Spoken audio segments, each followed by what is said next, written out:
ایک شعر ہے کہ مسلمان کو مسلمان کر دیا طوفان مغرب نے، تلا تمہائے دریا ہی سے ہے گوہر کی سیرابی، مٹایا کیسر و کسریٰ کے استبداد کو جس نے، وہ کیا تھا زور حیدر فخر بوذر صدق سلمانی۔ میں ملتمس ہوں جناب الیاس علی صاحب سے، سیاسی طور پر جو علامہ اقبال نے مسلمانوں کے لیے کام کیا اس پر اپنی گفتگو فرمائیں۔ بسم اللہ الرحمن الرحیم۔ سب سے پہلے تو میں پروفیسر عابد صاحب کا بہت شکر گزار ہوں کہ اقبالیات کے موضوع پر بات کرنے کا موقع دیا، جو کہ ایک بہت وسیع ہے، اور میں سمجھتا ہوں ہمارا نالج اقبالیات کے حوالے سے بہت کم ہے، کیونکہ اقبال کو سمجھنا کوئی آسان نہیں ہے۔ تو سب سے پہلے اقبال کی شخصیت کے حوالے سے، ڈاکٹر علامہ محمد اقبال صاحب کی شخصیت کے حوالے سے میں ایک شعر کہنا چاہتا ہوں جو میں سمجھتا ہوں ایک شاعر نے انہی کے لیے لکھا ہوگا، یہ دوسرے کے لیے ہو ہی نہیں سکتا۔ شعر ہے کہ مجھ پہ تحقیق میرے بعد کرے گی دنیا، مجھ پہ تحقیق میرے بعد کرے گی دنیا، مجھ کو سمجھیں گے میرے بعد زمانے والے۔ سر ڈاکٹر علامہ محمد اقبال صاحب، this is the first person who used the word, I think, two nation, first of all in the subcontinent. This is the first person. Two nation theory. Two nation theory. Many scholars define the two nation theory, but he was the first person who used the just for the Muslim nation. جی اس کو ہم اردو میں دو قومی نظریہ کہتے ہیں۔ دو قومی نظریے کا جو اصل ڈیفینیشن ہے، جو تعریف ہے، جو کنسیپٹ ہے، وہ اقبال کے علاوہ کوئی دے ہی نہیں سکتا۔ کیونکہ اگر ہم بات کریں تھوڑا سا بیک گراؤنڈ ہسٹری بتانا چاہوں گا میں سب کانٹیننٹ میں سیاست کی، تو 712 میں اسلام سب داخل ہوا ہے۔ محمد بن قاسم لے کر آیا، لیکن 712 سے لے کر اسلام پھلا پھولا ہے، لیکن وہ تشخص جو دیا علامہ اقبال نے، یا وہ ریاست کا تصور جو دیا ڈاکٹر علامہ محمد اقبال نے، دوسرا کوئی دے نہیں سکتا۔ ایک تو سیاسی پوائنٹ آف ویو سے، پولیٹیکل پوائنٹ آف ویو سے جو اقبال کی سروسز ہیں for the Muslim, especially for the Muslim nation, یہ نہ بھولنے والی ہے، اور یہ تا قیامت ہمیں یاد رہنی چاہیے۔ دوسرا آپ نے یہ پوچھا کہ سیاسی سرگرمیاں جو ہیں اقبال کی، وہ مسلم نیشن کو کس طرف لے کر گئی، یا کس طرف پاکستان کو بنانے کی طرف انہوں نے وعدہ کیا۔ سب سے پہلے انہوں نے مسلمانوں کو یہ بتایا کہ economic deprivation of the Muslims, جسے ہم کہتے ہیں مسلمانوں کی معاشی محرومی، ایک دبا ہے مسلمانوں کے لیے۔ Economic deprivation of the Muslims کا مطلب ہے کہ 1857 کے بعد ہمارے ساتھ جو سلوک ہوا، مسلمانوں کو جاب لیس کیا گیا، نمبر 1، کسی کے پاس پراپرٹی تھی تو اس کو ڈپرائیو کیا گیا، نمبر 3 ہمارے لیے تعلیم کا دروازہ بند کر دیا گیا۔ یہ وہ چیزیں تھیں جو ہماری فنڈامنٹل ہیومن رائٹس تھی، لیکن ہمیں اس سے ڈپرائیو کر دیا گیا، اور جب تک قوم اپنے فنڈامنٹل ہیومن رائٹس کو سیکیور نہیں کرتی، وہ کبھی قوم کہلانے کی حقدار ہی نہیں۔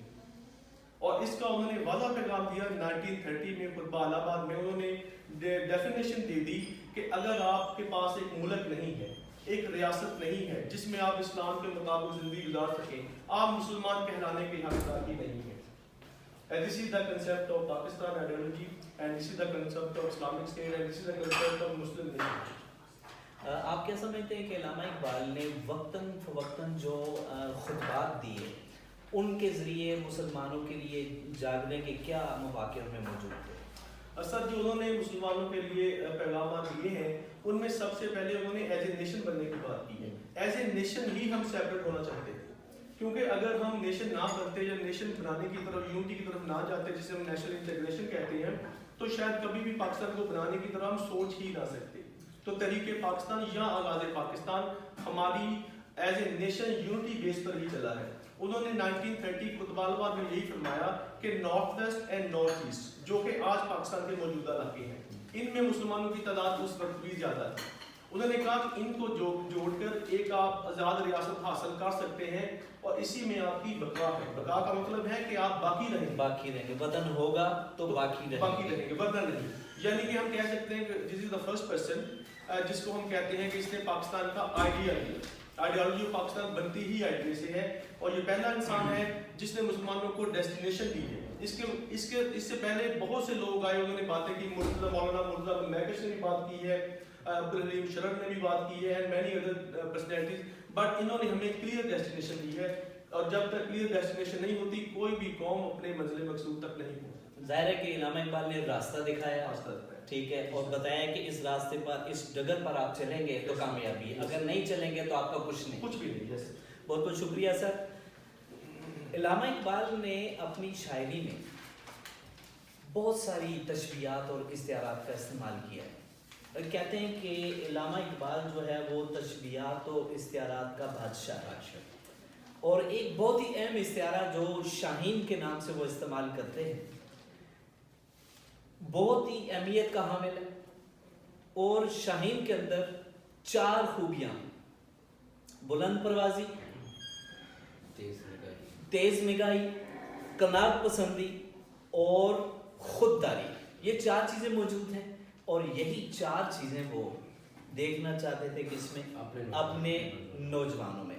تو میں سر گلجان سے گزارش کروں گا کہ آپ جو ہے ان کی جو 2 نظمیں ہیں، شکوہ اور جواب شکوہ، ذرا اس حوالے سے بتائیے گا کہ پہلے انہوں نے شکوہ لکھی اور پھر جواب شکوہ، اس کی وجہ کیا تھی؟ بسم اللہ الرحمن الرحیم. میں انتہائی مشکور ہوں اپنے کالج کی انتظامیہ کا اور عابد صاحب کا کہ جنہوں نے یہ موقع دیا، اور میرے خیال میں اس طرح کے پروگرام ہونے چاہیے اور ہمیں بولنے کا اور یہاں اکٹھا ہونے کا موقع ملا. علامہ محمد اقبال جب 1905 میں اعلیٰ تعلیم حاصل کرنے کے لیے یورپ گئے تو علامہ محمد اقبال نے وہاں کے لوگوں کا رہن سہن، ان کی معاشی عادت، ان کی آزادی رائے، ان چیزوں کو بڑے قریب سے دیکھا. اور جب 1908 میں واپس آئے اور واپس آ کر انہوں نے ہندوستان میں مسلمانوں کی حالت کو دیکھا تو ان کی حالت انتہائی زبوں حالی تھی اور قائلی، سستی، غلامانہ ذہنیت اور تعلیم کا فقدان. جب علامہ محمد اقبال نے یہ تمام چیزیں دیکھیں تو اقبال نے تمام مسلمانوں کی حالت کو دیکھتے ہوئے اللہ رب العزت کی بارگاہ میں کوئی ایک شکوہ کیا، اور یہ نظم شکوہ کے نام سے انہوں نے نظم لکھی اور 1911 میں انجمن حمایت اسلام کے سالانہ جلسے میں پڑھ کر سنائی تھی. نظم پڑھ کر سنائی. جب یہ نظم پڑھی گئی تو اس نظم کو بہت پذیرائی ملی، بہت مشہور ہوئے. اور آپ کی بات کاٹ رہا ہوں بیچ میں کہ کئی ہزار کاپیاں سننے میں آیا ہے کہ اس کی کاپیاں کروا کر لوگوں میں تقسیم کی گئیں اور وہ بھی کم پڑ گئیں اور پھر ان کو کروانا، یعنی کئی ہزار کاپیاں ہوئیں، کئی ہزار خطوط آئے اقبال کی طرف. لیکن اس کے ساتھ ساتھ ایک طبقہ جو تھا وہ اس سے نادان تھا، انہیں اس پہ اعتراض تھا اور وہ مذہبی طبقہ تھا. جب انہوں نے دیکھا کہ اقبال نے جو شکوہ کیا اللہ تعالیٰ کے ساتھ، کہ اللہ کے ساتھ شکوہ کیا جا رہا ہے، یہ تو مناسب نہیں ہے، یہ شاید اس طرح کی بات ایسے ہے. اور دوسرا جو اقبال نے وہاں پہ نا شکوہ کے اندر کوئی الفاظ استعمال کیے، انہیں ان اشعار پہ اعتراض تھا کہ اللہ تعالیٰ کی ذات کے ساتھ جو شکوہ کر رہا ہے اس کا یہ انداز نہیں، مستحانہ انداز ہے. تو اقبال نے 1 سال بعد 1912 میں ایک اور نظم لکھی جس کا نام شمع اور شاعر، اور اس کے موقع پہ اقبال نے کہا کہ جو میں نے ایک نظم لکھی تھی پچھلے سال اور اس کو بڑی پذیرائی ہوئی، بڑے خطوط آئے، تو مجھے لگتا ہے کہ اللہ نے میرا شکوہ سن لیا ہے. اور پھر اقبال رحمہ اللہ تعالیٰ نے 1913 میں جواب شکوہ لکھی.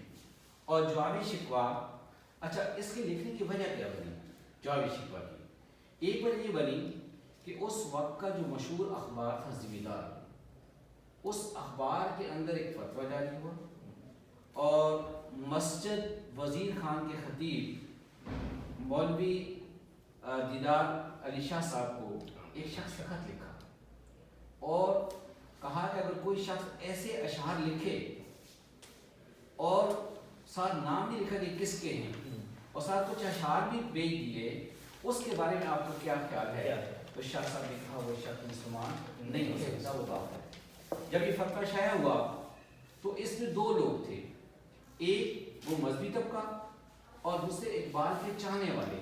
تو اقبال نے پھر 1913 کے جواب شکوہ لکھی، ان لوگوں کو بھی خوش کیا جو ان کے چاہنے والے تھے، جو اقبال کے کفر کا فتویٰ برداشت نہیں کر سکتے. میں کہوں گا خوش نہیں کیا، ایک وضاحت کی کہ میرا مقصد یہ تھا اور میں نے جو اشعار استعمال کیے، الفاظ استعمال کیے ہیں وہ کہیں بھی کسی طور پر بھی گستاخانہ نہیں ہے، لیکن عام لوگوں کو سمجھنے میں تھوڑی سی مشکل پیش آ رہی ہے، تو انہوں نے اس کی وضاحت اس میں کر دی.